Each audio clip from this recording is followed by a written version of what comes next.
Good afternoon and welcome to the 6th flight test of Starship. It is currently 3:25 p.m. Central Time at Starbase, Texas, and it has been just 40 days since our last launch of the world's biggest rocket.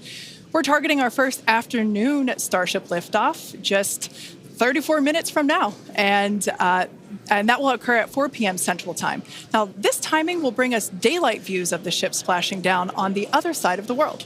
I'm Kate Tice, Senior Quality Systems Engineering Manager here at SpaceX. And I'm Jessie Anderson, a Senior Structures Engineering Manager, and we are joining you live from SpaceX Hawthorne. On Flight 5, we promised you maximum excitement, and Starship delivered in what had to be one of the most memorable moments in my time here at SpaceX. Same. Like so many of you, we were in utter shock as we watched that historic booster catch unfold, and we're back today to try and do it all over again. As Kate mentioned, it's been just over a month since Flight 5, making this our quickest turnaround yet between Starship flight tests. Our ultimate goal is to get that turnaround time down to hours. Following Flight 5, the SpaceX team went to work, immediately implementing lessons learned into the vehicle and tower's hardware and software systems for Flight 6. This is what rapid iteration looks like. We gather real data from these test flights and turn around and fly again as soon as possible. This is the process that is bringing us the rapidly reusable Starship that will soon be taking us to the Moon and Mars.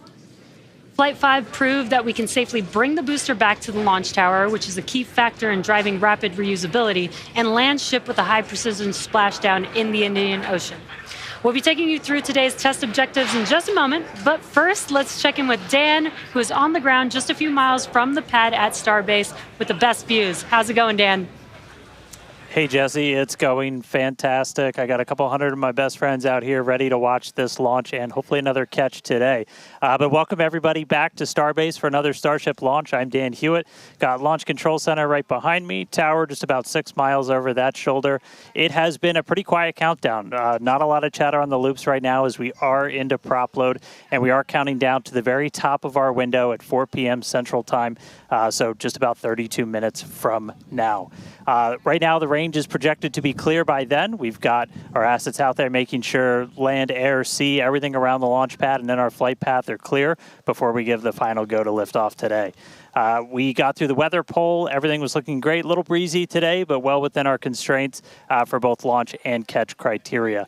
And as you can tell, we're loading propellant onboard the vehicle. You can see those white frost lines starting to tick up as we're putting the cryogenic, the liquid methane, and liquid oxygen out to both of those vehicles. The ship prop load started at about T-minus 49 minutes, and then the booster followed just a couple minutes after at about T-minus 41. We're almost halfway full on ship, just about a third on booster. Those are both going to continue until we're about 3 minutes, 20 seconds before liftoff on ship. And then the booster is going to close out at about 2 minutes and 50 seconds. So we pretty much we're loading up right to that last possible minute, keeping it as dense and cold as possible, and then getting off the launch pad. The countdown startup sequence, everything will look very familiar if you watched Flight 5, assuming you did. But you're going to see the engines start to ignite at about 3 seconds before liftoff.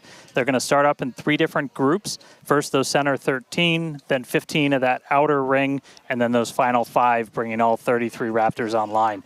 After that, we'll see about a second later, and then it'll lift off, so a couple seconds from first light until motion. As usual, we can hold at T-minus 40 seconds if we have any last-minute issues to clear, anything with the range, anything that triggers on the vehicle. And if we pass T-minus 10 seconds, the deflector fires, and then we scrub, then we're done for the day for at least 24 hours. But weather is fantastic, light breeze, no clouds in the sky. Not tracking any hardware constraints to launch today. If we're not able to get off the pad, though, we've got opportunities throughout the week. Could be 24 to 48 hours later. But everything looking great. I'm excited to be able to see another one of these get off the pad. Check back in with everybody in just a couple of minutes. Back over to Jesse and Kate. Awesome. Thanks, Dan. Now, you could see those 2 towers in the back there in the distance at Starbase. Starbase is really coming along just as rapidly as Starship itself. That second launch tower will be coming online next year, and it will allow us to increase our flight cadence and test even more frequently. And just a few kilometers away from the 2 towers, our cutting-edge 1 million square foot Star Factory is nearing completion with the goal of producing hundreds of ships a year. Yeah, that might sound crazy, and that's because it is. If you can imagine a future where we are flying and catching a fleet of boosters, which is the lower portion of the vehicle, that fleet is actually pretty small compared to the potentially hundreds of ships, the uppermost portion of Starship, that will be flying in that future vision.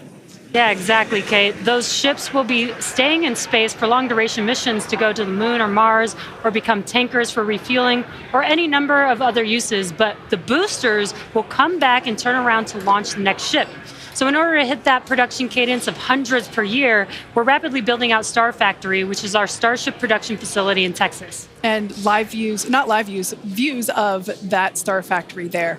Now, this place allows us to move system integration work earlier in the build process, which means more efficiency, higher quality, and ultimately faster production. Starbase is an incredible place to be right now. There really is nowhere else in the world like it. You know, hint, hint, nudge, nudge. Now, what you might be hinting at is the good news is we are hiring. If you love what you're seeing, check out our openings at Starbase. On the engineering side, we're looking for vehicle design engineers across structures, propulsion, and integration. And if you're a hands-on tech, we're looking for integration technicians and welders that can help us hit our goal of building a Starship every 8 hours. And to do that, we need builders. Yeah, we're definitely going to need a lot of builders to get that down to just 8 hours. Right? Now, beyond that, in order to keep Starbase growing, we have all kinds of roles, from baristas to HVAC technicians to EMTs. So chances are, if you're looking, we have a place for you. Visit spacex.com/careers to see all of our openings. Every role is critical to the future of Starship. With Starbase growing faster than ever, we can't do it without you. This place is where our future is being built, and that is a future that we are all very excited about. All right, let's dive deeper into the inner workings of Starship and learn more about this flying skyscraper. Starship features two major parts, the ship, which has 6 Raptor engines, and the Super Heavy booster, which has 33 Raptor engines. Now, just like flights 1 through 5, the current iteration of Starship is an experimental vehicle flying for development. And with a few planned upgrades, Starship will have 3 times the thrust of Saturn V at 10,000 metric tons of thrust, plus the added benefit of full reusability. Starship 2 will be capable of carrying more than 100 tons to orbit, and Starship 3 will be able to lift more than 200 tons to orbit. Now, the amount of mass we're able to launch per rocket is crucial to creating a self-sustaining city on Mars. Exactly. And speaking of launch mass, we should probably acknowledge the banana in the room, and our today's secret payload. Okay, so 2 things here. The first is, remember on Flight 5, we had a giant Mechazilla decal where the banana is today. And there you can see that on your screen. Now, that decal is 3 feet tall, which might be hard to tell looking at it on the ship right there, which is why we have a full-scale reproduction of that decal here with us so that you can see the size compared to humans.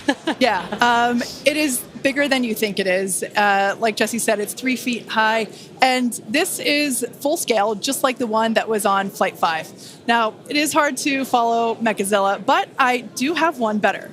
Bananas have been used for quick visual comparisons for quite some time, and our teammates thought it was time to bring the venerated yellow fruit to Starship.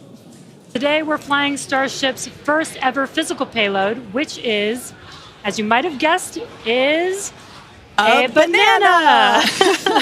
That's a live view inside Starship, and if you look closely, you can see our stuffed banana payload, which is doubling as today's zero gravity or zero-G indicator.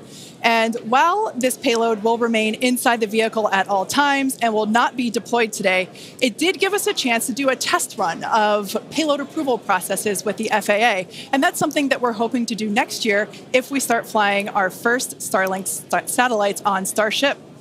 Godspeed, banana. Some additional size for context. You can see on your screen a Starlink Mini next to a banana for scale. And to get an even better sense of how big Starship is, let's take the average size banana next to the average size human, which is about 2 meters high. Towering over our average human is the length of the Millennium Falcon, which comes in at 35 meters. Our Falcon 9 rocket with the payload fairing attached is double the size of the Millennium Falcon at 70 meters, and nearly twice the size of that is the fully integrated Starship at 121 meters tall. The ship is about 50 meters, and the Super Heavy booster alone stands 71 meters tall.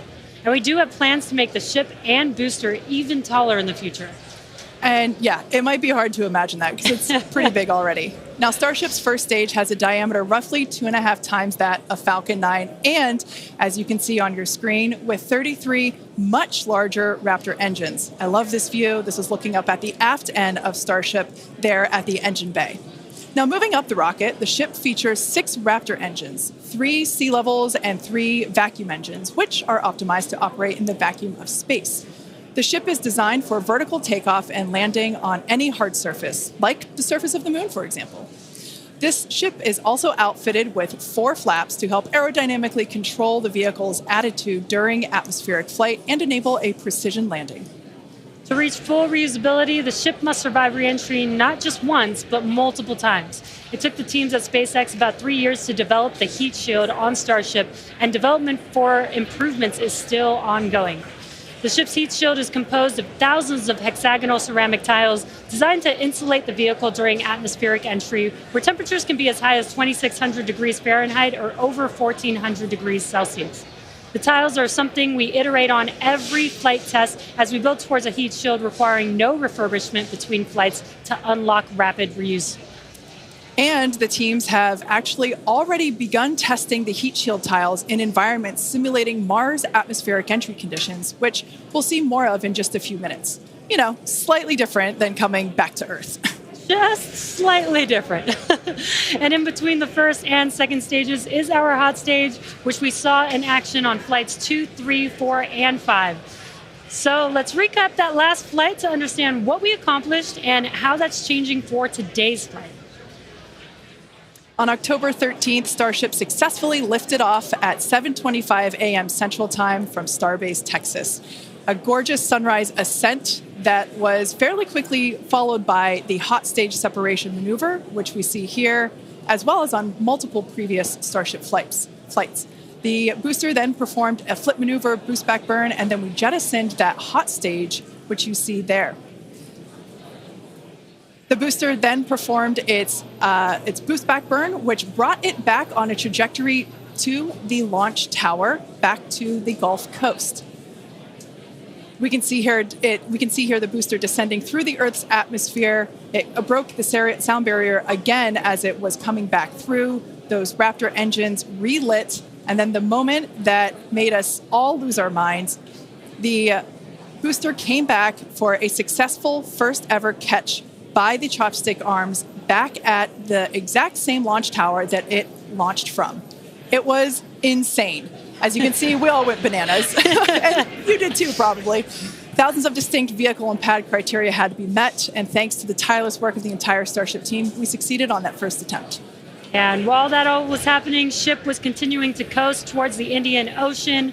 It executed an excellent coast, made its way down through re-entry, relit its engines, did that flip maneuver, relit its engines for landing burn, and then splashed down into the Indian Ocean. Now that whole flight test concluded, that splashdown 1 hour, 5 minutes, and 40 seconds after launch. Starship's 5th flight test was one of our most ambitious yet, and as we work to demonstrate techniques fundamental to Starship and Super Heavy's fully and rapidly reusable design. And I think I speak for all of us when I say that seeing the catch for the first time was an extraordinary moment for the entire SpaceX team. We've seen a lot of wild firsts here, but that was truly an epic moment in time. Yeah, we're not forgetting that anytime soon. Certainly one in the history books. Now, today's mission profile is very similar to Flight 5, but there are some differences that we've incorporated as we prepare for future reuse. About 20 minutes from now, Super Heavy will ignite its 33 Raptor engines and lift off from Starbase.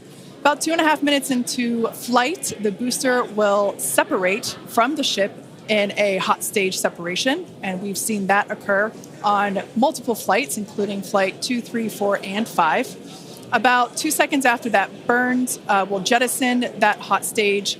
The booster will perform its flip and boost back maneuver. And we will once again look to return the booster to the launch site for a catch by the tower's chopstick arms.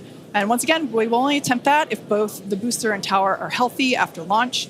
We were successful last time, but we should emphasize that this process is still very new. And this is still just a test, so success is very far from guaranteed today. It's always a possibility that we'll lose the vehicle. It's a contingency that we always plan for. Yeah, exactly. Now, while the booster is doing its job, the ship's 6 engines will remain lit for a few minutes before shutting down and then going into the coast phase. The ship will coast for a total of about 40 minutes or so, reaching a peak altitude of approximately 213 kilometers. Now, one additional objective for this flight during coast is an in-space burn using one of ship's Raptor engines. Doing a burn while in space will build confidence that we can do deorbit burns, which is a key capability for upcoming orbital missions. Now, after the coast phase, the ship will attempt a controlled re-entry, and if ship makes it all the way down, we'll once again perform a flip and landing burn before splashing down in the Indian Ocean. Yeah. Now, there are some notable changes to our entry plans for this flight, and they will intentionally push the ship to, and very likely beyond its limits. This includes several thermal protection upgrades and operational changes as we prepare for future ship catch and reuse. Today's flight test will also test new secondary thermal protection materials, and entire sections of the heat shield has actually been removed in certain areas. And on top of all of that, we're going to fly the ship at an aggressive angle of attack once it's moving slower than the speed of sound. Now, this means we'll be flying nose down instead of our usual belly flop orientation during final descent. This will no doubt stress the limits of the flap's ability to maintain control, but it will be a chance to get real flight data on what our limits actually are. So, to put it as bluntly as possible, do not be surprised if this is not a smooth flight to splashdown today. We are intentionally looking for how far we can push and discover the vehicle's true limits as we plan for future ship return and catch. And even though ship recovery is not expected today, the telemetry and data we receive all the way to the end is what we're looking for and what will help us get to a rapidly reusable Starship of the future. Now, just like Flight 5, one of our objectives for Flight 6 is attempting to return the booster to the launch site to be caught by the tower. The booster for this flight has upgrades to add redundancy across its propulsion system, increase the structural, as well as increasing the structural strength in a few spots. We've also implemented a few changes across both ship and tower to try and speed up the post-catch timeline. Returning vehicles to the launch site leverages the same hardware that we use for stacking ahead of flight, making our infrastructure multi-purpose. And in order for us to achieve that rapid reusability that we keep talking about, we need a quick turnaround. And you can't get much faster than returning the launch vehicle right back there to where it needs to launch from again. Exactly. In this video, you can see our original render of booster catch alongside the actual footage of catch from Flight 5. This video is just mind-blowing to see the predicted versus reality. And just like the last flight for today's booster catch, there are thousands of criteria that need to be met in order to proceed with catch. Automated checks have to indicate we have a healthy booster and a healthy tower, and the flight director must issue a manual command which is informed by manual checks from the flight control team. If this command is not sent prior to the completion of the boost back burn, or if automated health checks show unacceptable conditions with Super Heavy or the tower, the booster will default to a trajectory that takes it to a landing burn and soft splashdown in the Gulf of Mexico.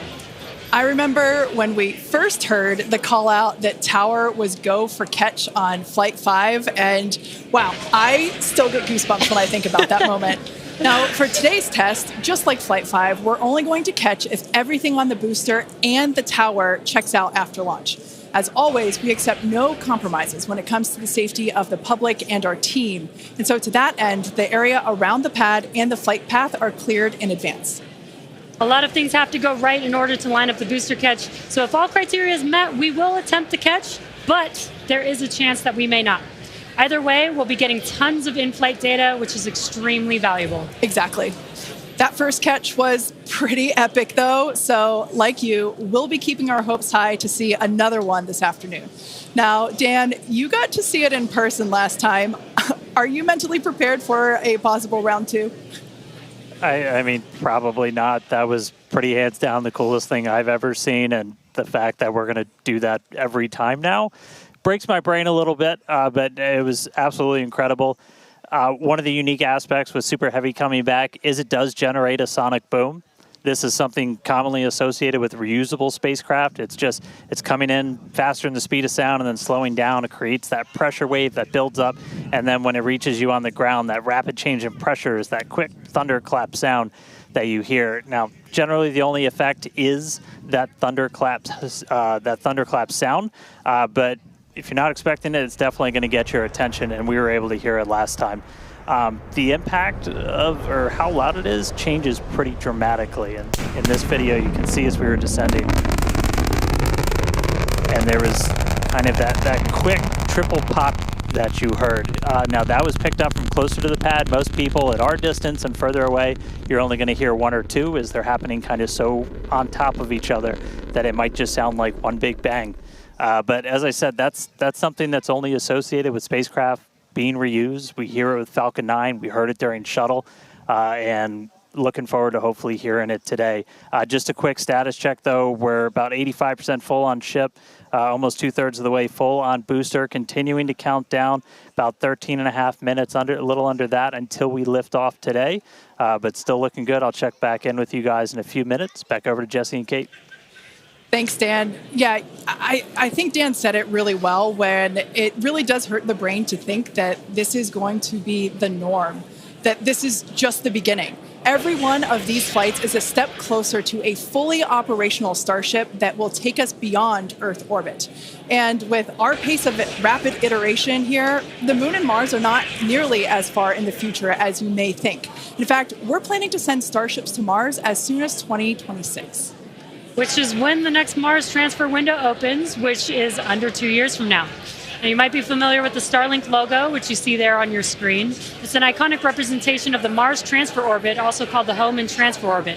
This transfer window, or the time between the time when Earth and Mars are closest to each other, opens every 26 months and is only open for about 2 to 3 months at a time for a vehicle with Starship's power.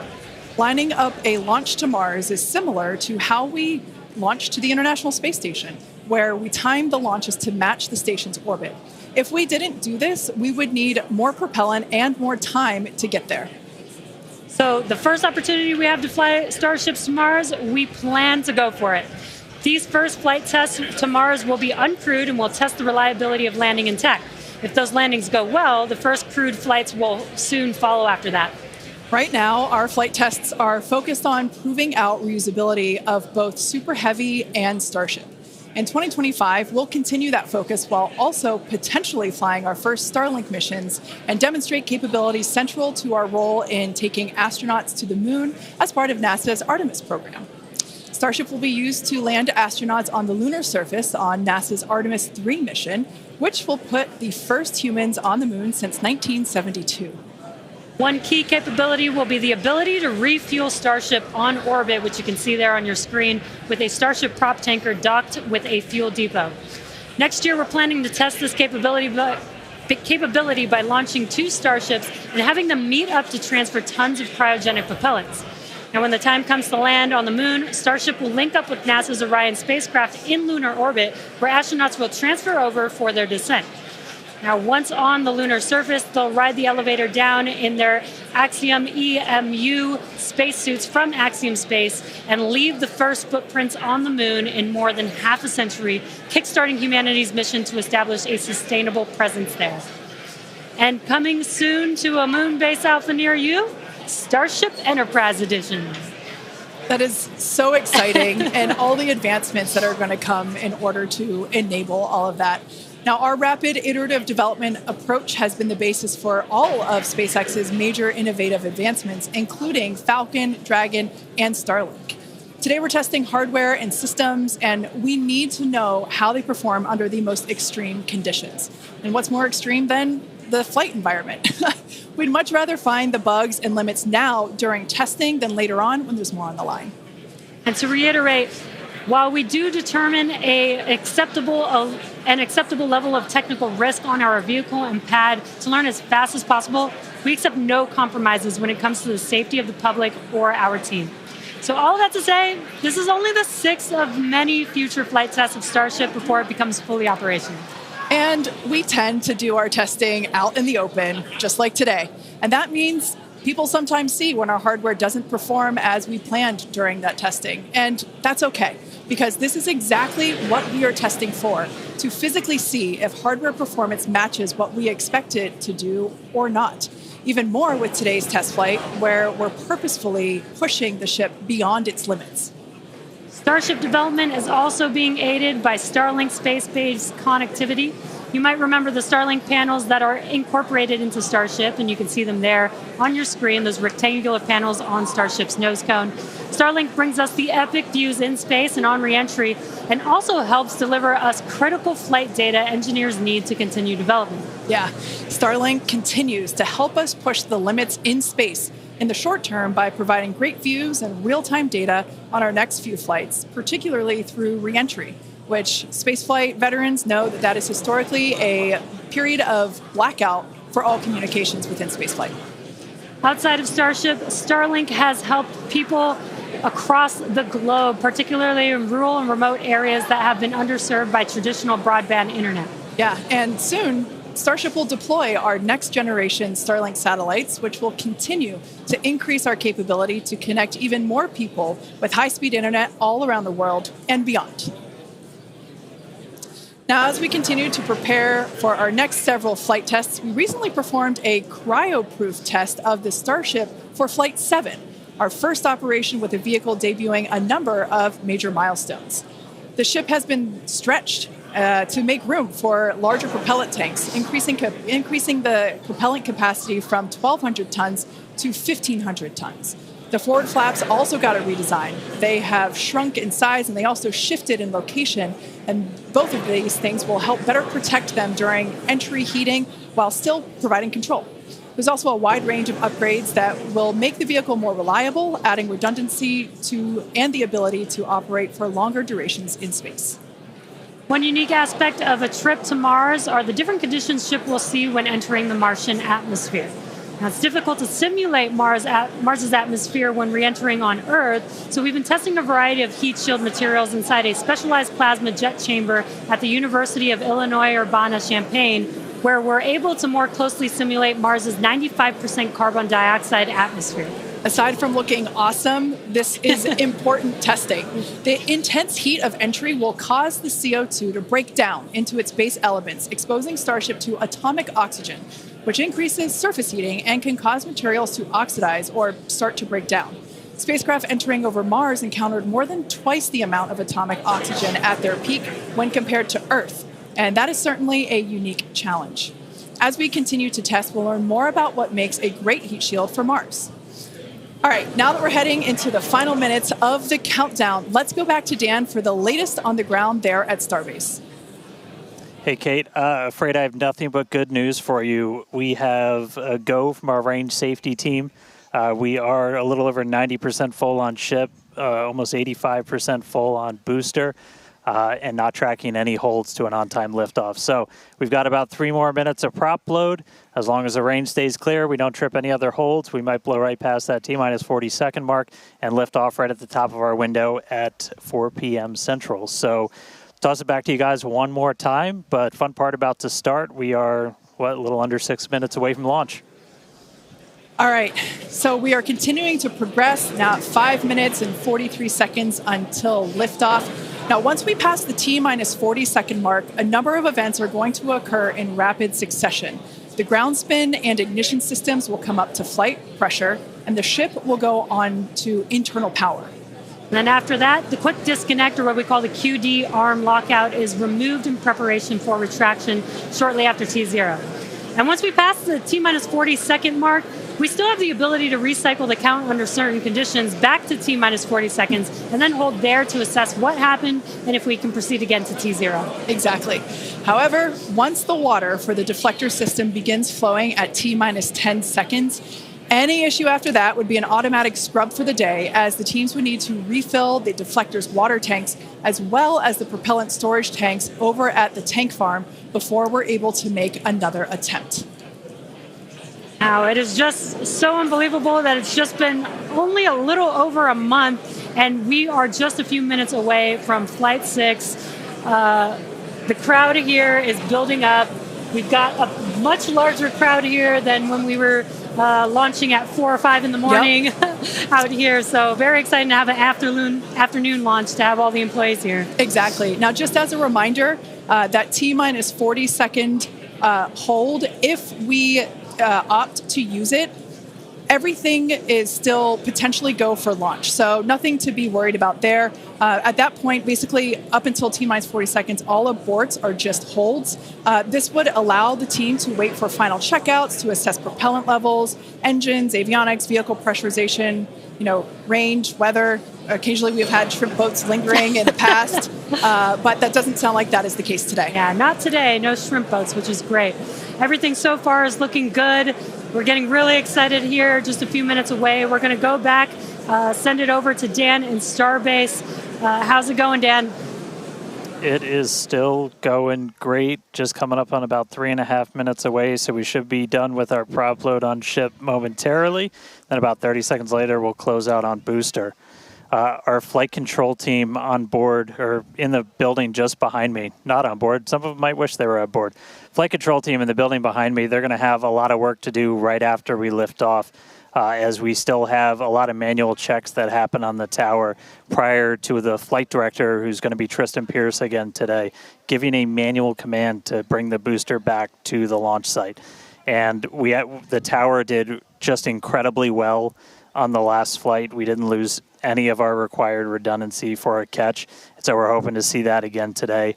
A lot of the team, really putting armor on the tower, making all of those things work, played a huge role in making that catch possible, and looking forward to hopefully seeing that happen again. And of course, sending our first payload to space. You can see the banana. It's very tightly secured, but I assure you it does have some room to float around. So once we're in a zero gravity environment, we should see our first Starship zero gravity indicator putting on a little bit of a show. And that's looking right in. That's where we're going to have Starlinks. That's our PEZ deployer. So getting its ride to space. So coming up on about 2.5 minutes, we are closing out on all of our prop load. Just heard that our fill drains are starting to close, so that means we're no longer going to be flowing propellant into the booster and the ship.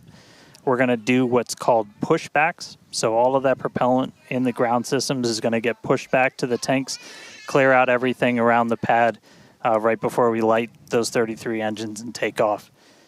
Just quick reminder, you're going to see fire start at the bottom. You're going to see the deflector start at about 10 seconds before launch.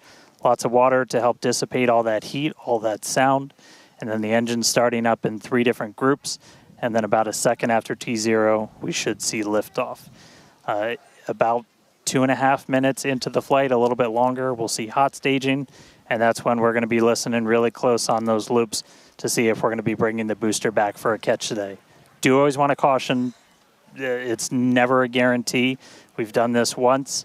We'll see if we do it again. We're only going to do it if the booster and the tower are looking really good before we attempt to bring it back here. But coming up on a minute, not tracking any holds on the board right now. So as long as we don't have any last second things, which do happen. All right, flight director just confirmed T-minus 1 minute.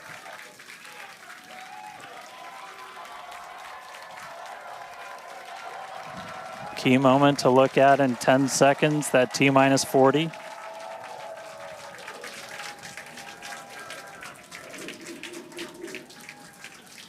And we flew right through that.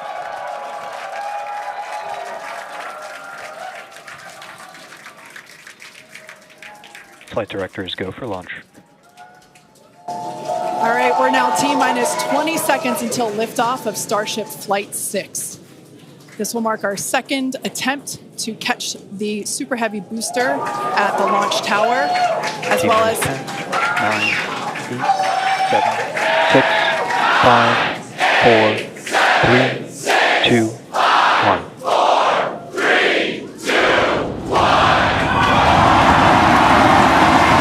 Detect liftoff.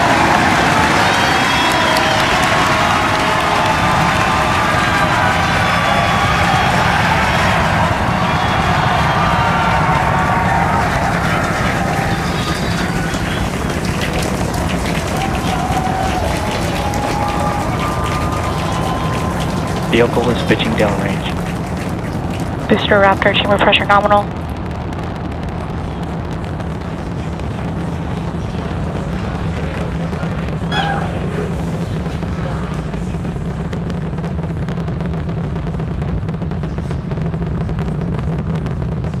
Booster and ship, avionics, power, and telemetry nominal.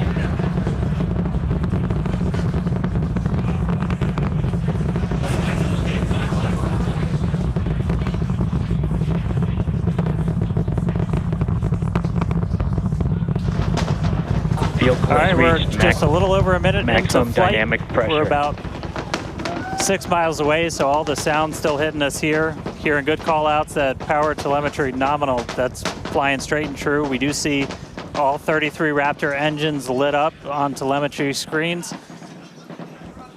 At this point, we've passed through that point of maximum aerodynamic pressure, that max Q.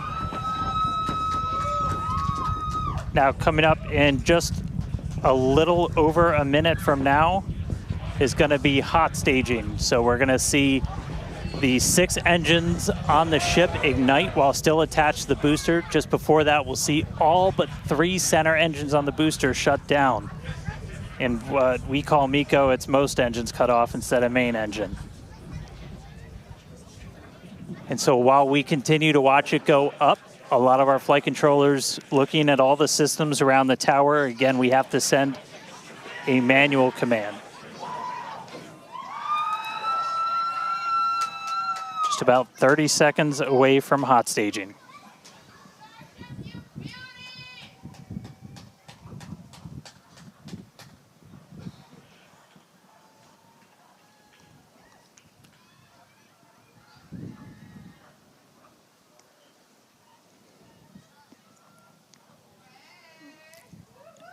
And we heard the tower is go for catch. Booster engine cut off. The return flag is set for true. Ship engine start up.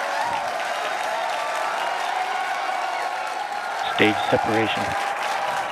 All right, hot staging confirmed. Booster 6 out of boost 6 back lit on the ship. Booster boost back going. We heard that we are go for catch. Kate, Jesse, take good the views. Hopefully I got a booster coming home real soon. Wow, from our view here, Dan, great views of planet Earth behind that Super Heavy booster. Right now it is performing the Ship boost chamber back pressure burn. nominal.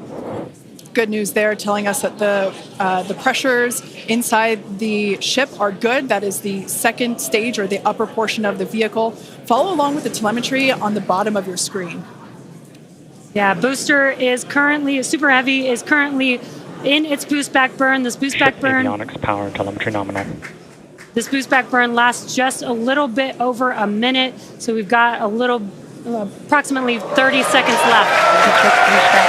We've had shutdown of that boost back burn. Up next will be hot stage jettison.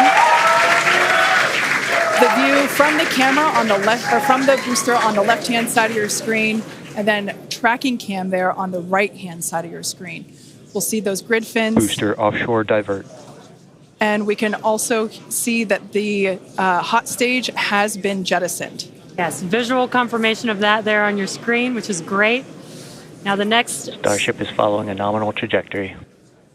The next step for booster is going into that landing burn. Again, it'll light up 13 of those engines and then pare down to 3 engines right before booster catch. All right, now just real quick, we did hear the call out, booster offshore divert. Unfortunately, that means that we are no-go for the catch. As we said before, both the tower and the vehicle, as well as the operators on console, have been actively evaluating the commit criteria for that return to the launch tower. And unfortunately, we did not have a pass on those commit criteria. So we are no-go for tower catch. And we did mention that we're constantly evaluating the criteria for catch. There's a lot of things that need to go well in order to line that up. Unfortunately, today we will forego booster catch today. But what you're seeing on your screen is ship currently making its way towards the Indian Ocean, still looking good so far. Exactly. So views there of the booster on the left-hand side of your screen, views of the ship on the right-hand side of your screen. Now, we said before that it was not guaranteed that we would be able to make a tower catch today. So while we were hoping for it, like we said, it was pretty epic on attempt 1, but the safety of the teams and the public and the pad itself are paramount. So we are accepting no compromises in any of those areas. Exactly, and we're still going to get a lot of good flight data with booster even, but especially with ship. Again, we have an additional objective today to do an in-space relight of a Raptor engine, which again will help us set us up for being able to do deorbit burns, which is Ship chamber pressure is nominal. which is important for orbital flights. And what you're seeing on your screen is a view from Super Heavy as it's making its way back down to Earth. Yeah, once again, we are attempting an offshore landing of the Super Heavy booster. So we have seen this before, and it is still very fun to watching it come down for a soft splashdown off the Gulf Coast of Texas. We can see it there re-entering. We saw earlier those grid fins. There are 4 hypersonic grid fins. Oh, we can see that the landing burn has begun on the Super Heavy booster. And same pattern, 13 engines will light, gone down to 3 just as we expected. And what an incredible view of splashdown that we got today of Super Heavy. Yeah, I'm sure the buoy cam views will be pretty awesome once again. So we'd like to confirm a water landing once again for the Super Heavy booster. Congrats to the SpaceX team for making that milestone as well. Now, ship continues to look good. We can see that it is, while all of that was happening, the crowd here in Hawthorne continuing to react to all these amazing views that we're getting. The next milestone is... Starship is in terminal guidance. Great news there.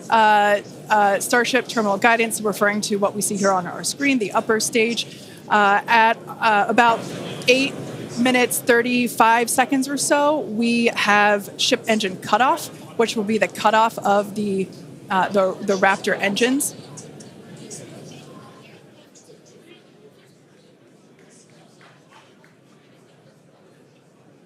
We can see on our screen ship giving us some incredible views brought to us by Starlink. This view is also very interesting because we can see basically the receding tile line that we referred to earlier, where we mentioned we have removed a number of heat shield tiles in order to test out and push the envelope on the ship and demonstrate what its capabilities are. Ship engine cutoff. And there we just heard call out for SECO, ship engine cutoff. Great news there. Everything continuing to look awesome for ship. Full view looking aft on ship here. Ship FTS is saved. Nominal orbit insertion. There's that call out we were waiting for. Confirmation of good orbital insertion for ship today. It has been a very exciting afternoon so far. We'd like to send it back over to Dan, who can give us that live view experience. Dan, once again, are you okay after witnessing another Starship launch? Yeah, totally fine. You guys have to be jealous. This is the only way to do this. This is fantastic. No, it was really cool to see it lift off 33 out of 33. Didn't go for the booster catch today. Initially, we were good, and then we tripped a commit criteria and did the offshore divert. So we went and did that water landing, as everybody saw. We'll dig into it a little bit more, but again, we've done it once, we've now done it twice. We're going to keep trying to do it, as this is just a core capability of Starship and what's going to make it so incredible. There's a lot left. We're just about almost 10 minutes into this flight, so about 50 plus minutes still to go. Ship nominal orbit, so it's on its way around the planet. It's going to attempt to do an in-space burn. We're going to light one of those Raptor engines, the sea level ones in the middle, just to help demonstrate that we can relight in that microgravity environment. Really critical for deorbit burns as we start to do some orbital missions in the not too distant future. And then following that, we'll see a ship entry maybe a splashdown. As you guys said, we're really going to be pushing ship on this one. We're pretty much intentionally putting it in places where we expect it might not do so great, and all that's to try and help us learn, see if we were a little too conservative, and then maybe that opens up more capability for when we start catching them. But I'll check back in with everybody in a little bit.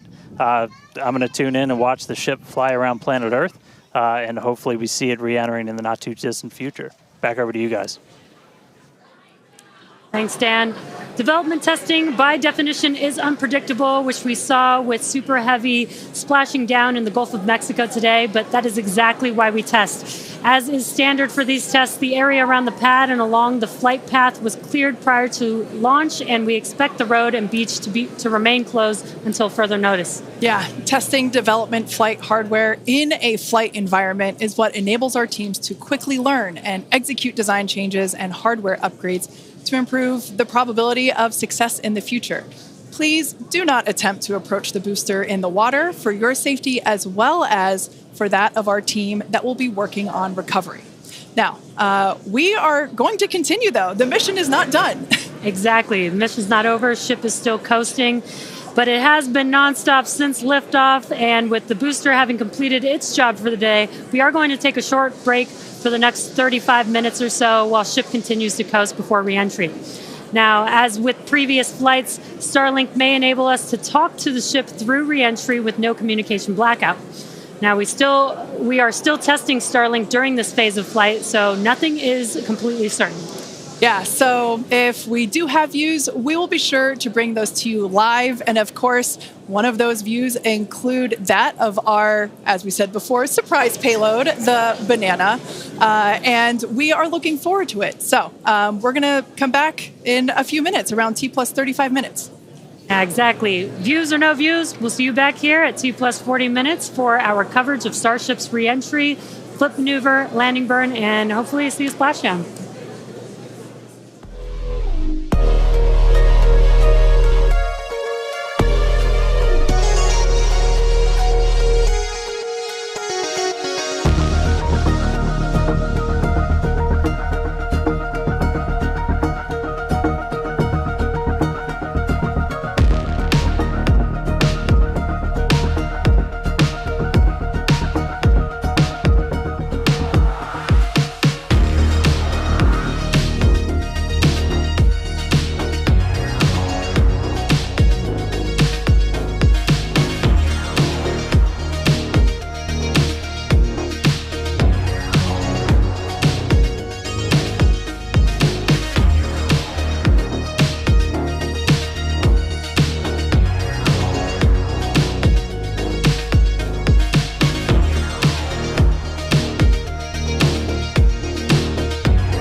And we are just about 35 minutes into today's flight test, continuing to get some live views from Starship itself as it continues to make its way around the globe.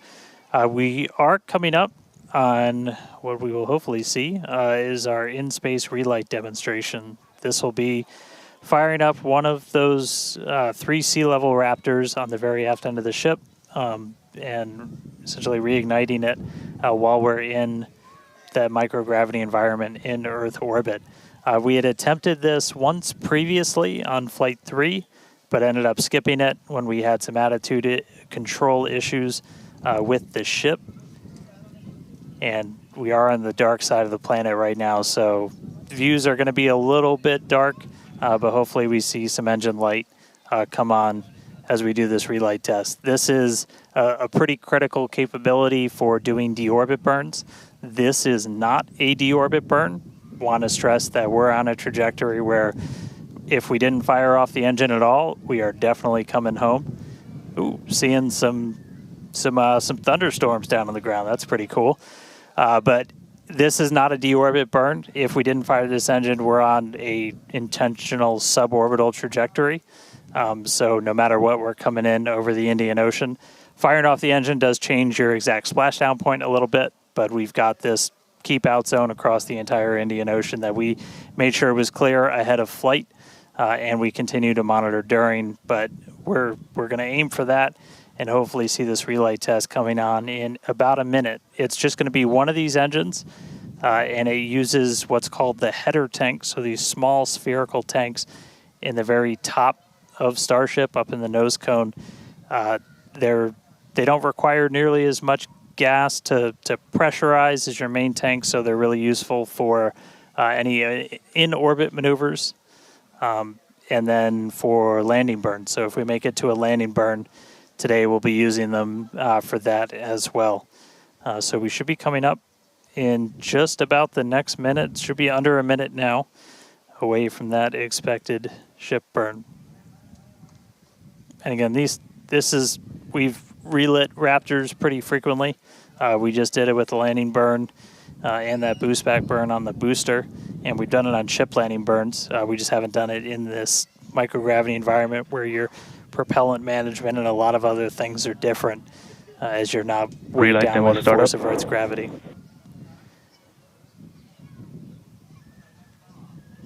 And just heard the call out for startup.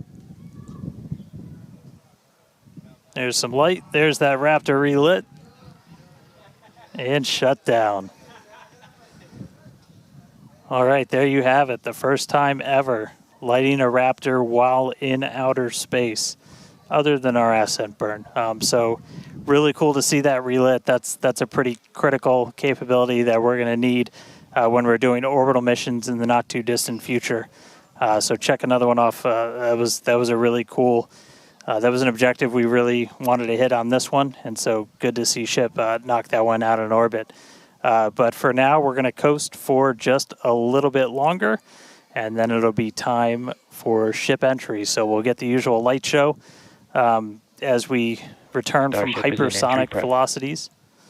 We're just starting to do the entry prep for that, so we're going to get the flaps positioned, and then it's going to start taking the brunt of all of that heat as you're coming in from well in excess of 10,000 miles an hour. That's all going to build up a lot of heat as you're encountering an increasing atmosphere, building up that friction. And we're going to see how the tiles fare. We've also got some pretty cool tile experiments that we'll talk about in a little bit. But coming up real soon, ship re-entry, successful relight, and we'll start this entry part soon.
Starship is at 100 kilometers altitude. Good attitude for atmospheric entry.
Welcome back to Starship's 6th test flight.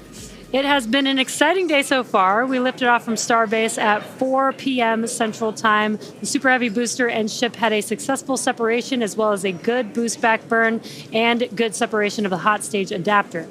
We did not attempt a return to the launch site and catch attempt today when strict criteria were not met and the Super Heavy booster executed a planned divert to a landing burn and soft splashdown in the Gulf of Mexico. Yeah, obviously we were hoping to come back to the tower, but this was a test and we knew that it was a very viable possibility. Starship is at 85 kilometers. Flaps now have control of the vehicle. All right, great news there, turning our attention over to the star of the show here, giving us these amazing views once again. We heard the call out there telling us that the Starship vehicle is now 83 kilometers above, coming up around T plus, now actually, the ship, as you can see, is beginning to re-enter the Earth's atmosphere. As a reminder, one of the main goals of today's flight test is for the ship to make it through the extreme heat of re-entry and to do so in a controlled manner. Now, re-entry is typically a portion of flight where we don't have communication capability with the spacecraft because it's re-entering at or around orbital velocity, which is roughly 8 kilometers per second or about 5 miles per second. Now at those speeds, pretty fast. The spacecraft is moving through the atmosphere rather quickly, and that results in friction, as we can see that starting to happen on our screen, and this creates a plasma field around the vehicle. That blanket of plasma distorts communication frequencies, so it's not uncommon to experience brief blackouts in communication.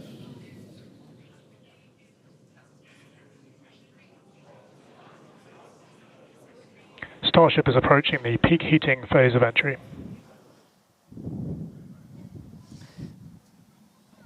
And we just heard we're getting into the peak heating phase. We're getting these views courtesy of Starlink. We've got 4 different terminals on the ship itself.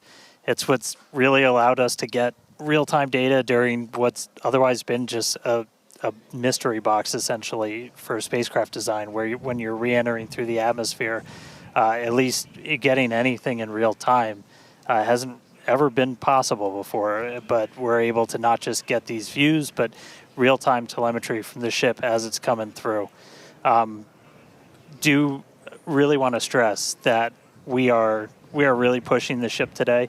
The heat shield is not in the same configuration as it was last flight, where we had a team of ship techs do just an otherworldly task, replacing the entire heat shield, thousands of tiles, installing a backup ablative, and that pretty much set us up to do a pinpoint landing on Flight 5. We did not do that with this one. We have some backup in those really sensitive areas around the flap, but this is an older generation heat shield. And knowing we weren't going to do that, we even went and removed some extra tiles. There are some missing tiles on the nose cone where we're testing some backups. There are some steel-covered tiles in a couple of different spots, and there's also a whole lot more steel of the ship showing. As you guys talked about, we gave it a little bit of a haircut, a couple hundred tiles trimmed off the sides, and that's where we might have catch fittings in the future. But ooh, color's starting to come in, so it looks like things are going to start heating up, Kate and Jesse. Yeah, fun fact, Dan, we actually removed 2,100 heat shield tiles from Starship in order to basically present that necessary receding line, which you kind of can see there in your view. Think back to previous flights. The heat shield line came up further on the vehicle, and just like Dan said, we want to test the vehicle beyond what we think it is capable of carrying based on our simulations and calculations. So once again, to just be super plain, don't be surprised if we see some wackadoodle stuff happen here. We won't be. There are a number of things that we are testing out intentionally to see what the ship can take. Yeah, exactly. And knowing what those limits are will really help us design the vehicle of the future. Essentially, removing those tiles helps us remove a lot of weight from the vehicle, a lot of things that might potentially need refurbishment in the future.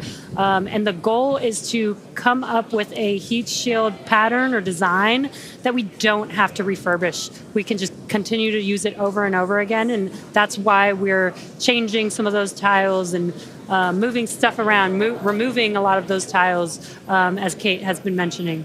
Exactly. And, looking forward to the Starship capability of the future, we want to be able to catch Starship like we do with boosters. And so the next flight, we want to better understand where we can install catch hardware, not necessarily to actually do the catch, but to see how that hardware holds up in those spots. And today's flight will help inform, does the stainless steel hold up like we think it may based on experiments that we conducted on Flight 5? Now, continuing to look, amazing views. Yeah, Dan, go ahead. Oh, I was just going to say, there's so much on this flight that we're doing to try and, make all the ships that we're about to start flying even better, just really understand what their capabilities are going to be. We've got kind of the next-gen ship lined up for Flight 7. It's got all of those heat shield upgrades and everything. And one of the things that we're going to be doing that's most interesting, and one of the reasons we wanted daylight, is we're going to be flying pretty aggressively as ship comes in. We're going to be kind of nose down, and we've done it in wind tunnels. We've done it in simulations. You might see the flaps really flapping around trying to control the vehicle. We're betting we might have a little bit more capability than we think in just the analysis, but always a chance that bet doesn't pay off. But that just helps us know what are our Starship limits. is now halfway through the peak heating phase of entry.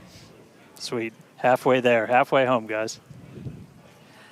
Yeah, and if you guys, again, can follow along with the altitude and the speed of ship as it's making its way back down to Earth, bottom right-hand corner of your screen. Speed is still going really, really fast. Again, as it gets closer to Earth, we'll see that altitude drop a little bit faster. It's kind of dropping pretty slow right now. And again, as we get closer and closer to literally the surface of the water, then we'll start to see that speed pick up. And if we can make it through this re-entry, we will attempt to do that flip maneuver once again and splash down in the ocean. Exactly. Like we've been saying, we are testing beyond the perceived limits of the vehicle. We want to go learn more about the ship, and this is a great opportunity to do that. So really pushing the flight hardware in a flight environment to help inform these future designs. As we've mentioned, it has a different heat shield. This heat shield is not the same generation as what we flew last time. This one is one generation older. So we are also testing out new secondary thermal protection materials. So basically, like if the heat shield isn't in this one spot, can this other material protect the metal is the thinking there. Also, checking of the ship's structural strength in those areas where we're looking to add that ship catch hardware just to see if it survives entry. So yeah, as we've been saying, we've done a lot of calculations and simulations. This view right here is super cool. This is looking out from the aft engine bay, basically at the bottom of Starship. Then on the center left-hand panel, if you will, we have one of the forward Starship flaps. So one of the flaps located at the top of the vehicle. Underneath that is one of the aft end flaps, like the one that we see in the main picture there on the right-hand side of your screen. Now, these views as the vehicle continues to enter the Earth's atmosphere, drawing a crowd once again here at SpaceX in Hawthorne as folks tune in as the mission continues on. Now, the next event that we have coming up, we should hear the call out that the vehicle is transonic around T plus 1 hour and 2 minutes or so.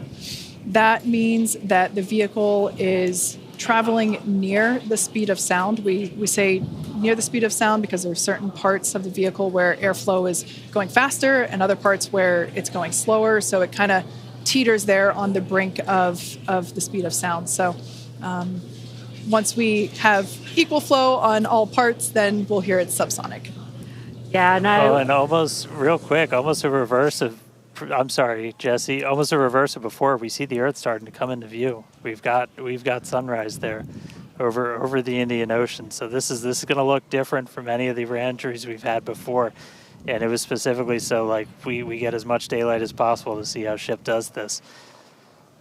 Over to you, Jesse. Sorry about that. Dan, great minds think alike. That's exactly what I was going to point out, is that we're getting a lot clearer view of the Earth in the background with the different temperatures that we're seeing, with the different colors of that plasma around the ship, which is really, really cool to see. Again, we are pushing the limits of ship today, but so far everything is looking pretty nominal. We'll see how the next few minutes goes. Yeah. Like we've said before, don't be surprised if this is not entirely smooth sailing all the way down to the ocean's surface. Similar to Flight 5, we are targeting the same splashdown location in the Indian Ocean, but we are not expecting to recover the vehicle. Right, and we were getting some glimpses of the flaps. The flaps so far are looking pretty good. We're not seeing any burn through. There's those flaps again. In that hinge area, which is our most concerning area there. That's great news for us for now. Again, the next few minutes could change as we continuously push those limits. Yeah, once we slow down a little bit, once we're subsonic essentially, so I think that's about 1,200 kilometers an hour. Once we're down below that, that's when we're going to kind of dip our nose down and get that more aggressive angle of attack. Normally we're just belly flop right into the water, pretty much that position. But if we're going to be able to do return to launch sites, we're going to want to be able to fly with a little bit more of an angle of attack, get you a little bit more range as you're coming through. And so this'll be just a test to see quite how far can we push it. And obviously we're going to do these kind of tests way out here in super remote areas before you ever try to bring a ship back to a place like Starbase. Starship remains on a good entry trajectory. External temperatures are coming down. All right, great news there. That tells us that we are through the phase of peak heating. So we are expecting these temperatures to continue to come down. Once again, we are targeting a soft splashdown in the Indian Ocean off the northwest coast of Australia. We can see these beautiful views of planet Earth coming in. Yeah, this is very different, where we had nighttime views of the ship as it was re-entering. And now we've got daylight. It is about an hour or so after sunrise there in the Indian Ocean. So pretty cool to see this.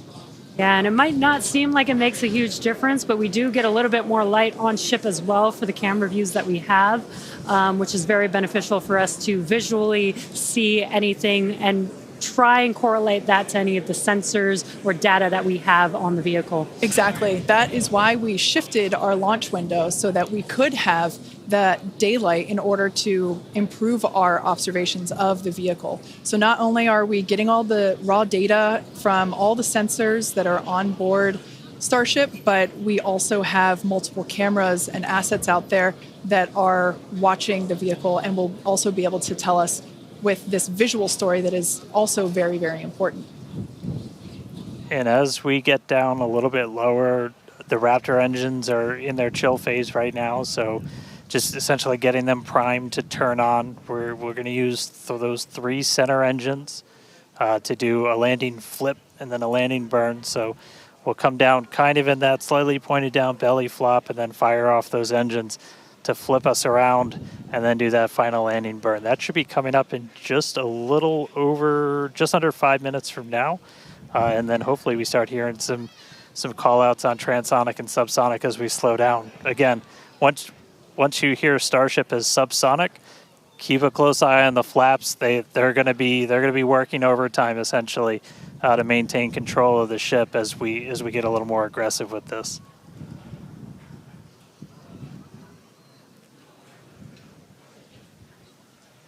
We can see that we are beginning... Starship has passed maximum entry dynamic pressure. All right, great call out there. But we can see on this view here that we do have some heating there on that looks like one of the forward flaps on Starship. This is to be expected. We knew that the vehicle would perform differently than what we had seen on Flight 5. This is actually really good data because it tells us what parts of the vehicle at this, what will soon be a higher angle of attack once we drop down below the speed of sound. We'll have a higher angle of attack, meaning we're going to be flying nose down, basically. So yeah, this is good news, but we can actually, looks like that heating is starting to cool off there. Yeah, it's a little burn through. Again, it is important to note when we start seeing that through the ship's descent as well. So like Kate was saying, we're getting some really good data here. It looks like the other flaps are doing a little better than the one that has a little burn through, which is some good news. Again, constantly watching. We've got a couple minutes until we're expecting to make it all the way back down to Earth. Exactly. And like we said before, we are not expecting to recover the ship, although that would be great. It'd be a nice bonus if it happened, but it's not really in our expectations today. We really want to push the hardware, as we've been saying, but really the telemetry and the data and the video that we receive all the way to the end is truly what we're looking for and will help inform the future designs of this vehicle. We can see some flap movement as the camera is moving around. That's what you're seeing there is the flaps adjusting. And we have a camera on one of the flaps there. This is the view that you're seeing there. And you can also see the graphic in the bottom. Starship is slowing down past Mach 1.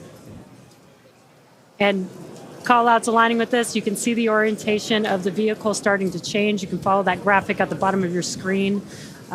Again, that is why those flaps are changing. They control the orientation of the vehicle. Yeah, there are 4. Go ahead, Starship Dan. has started the subsonic belly flop, remains on a good trajectory.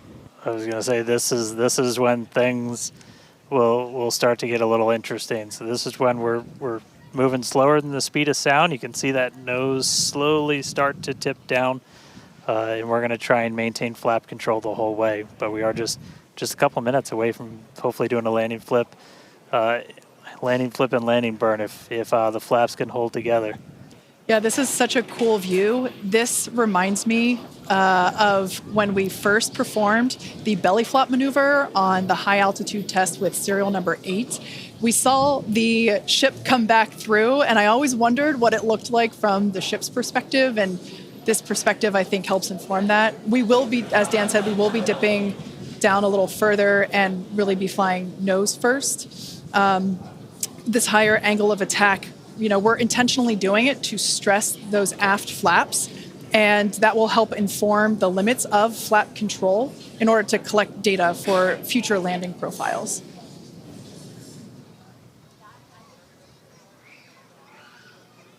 I mean, we're looking good so far. We've just got about 5 kilometers in altitude to go.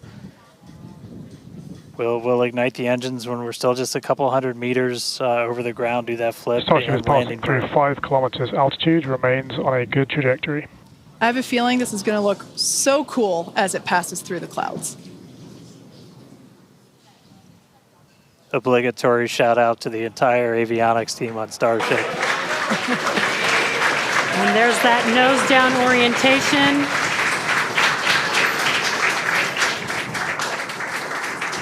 Now the Raptor engines will relight and help flip the booster back up. This is a more severe flip given the orientation. The engines will shut down prior to the vehicle making impact with the water. Our ship is doing great so far. There's those engines relighting. What a great reorientation by Starship. Wow. All 3 down to 2 into the water. Starship is landed. Wow. And we have ship splashed down in the Indian Ocean. Some awesome buoy cam action here. Daylight views. Incredible. We really pushed the limits on ship and made it all the way back down to Earth. I am shocked, to be honest. I think many folks are. The fact that it survived all the way through while flying a lesser gen heat shield is just absolutely incredible. And turns out the vehicle had more capability than our calculations predicted. And that is why we test like we fly. Exactly why we do that. And those views were absolutely incredible to watch. Because of Starlink, we were able to get the views all the way down, as well as the buoys, seeing ship touch down in daylight. So cool, so cool. Now, we want to, unfortunately, wrap up the show. Yeah, exactly. We'll say congratulations to our teammates at SpaceX and to everyone who supported the Starship program. And thank you to all of our future customers for your support. We'd also like to thank the people of Cameron County, Texas, as well as the Coast Guard, the Federal Aviation Administration, the Government of Mexico, and the Australian Space Agency. Now, be sure to...